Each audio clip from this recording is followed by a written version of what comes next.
ನಾವು ಪ್ರಪ್ರಥಮವಾಗಿ ನಾವು ಹುಬ್ಬಳ್ಳಿ ನಾಡಿನಲ್ಲಿ ಗಂಡು ಮಕ್ಕಳ ಹಬ್ಬ ಅಂತ ಆಚರಣೆ ಮಾಡ್ತೀವಿ, ಹೋಳಿ ಹಬ್ಬ.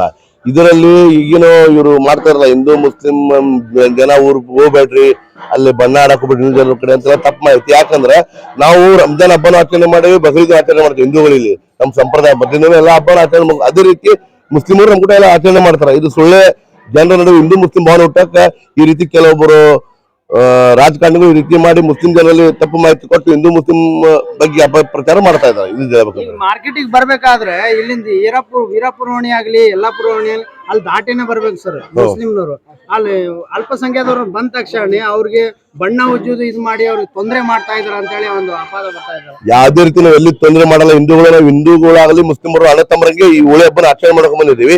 ಇತ್ತಿತ್ತಲಾಗಿ ಇದ್ದ ಜಿಹಾದಿಗಳು ಇದನ್ನ ಹಿಂದೂ ಮುಸ್ಲಿಂ ನಡುವೆ ಉದ್ದೇಶ ಹುಟ್ಟಿಸಿ ನಮ್ಮ ನಡುವೆ ಬಾಂಧವ್ಯನ ದೂರ ಮಾಡ್ಲಿಕ್ಕೆ ಪ್ರಯತ್ನ ಮಾಡ್ತಾ ಇದ್ದಾರೆ. ಹಿಂದೂ ಮುಸ್ಲಿಂ ಅಂತ ಒಂದು ಬಿಂಬಿತಾಗಿ ಮಾಡ್ತಾ ಇದ್ದಾರೆ.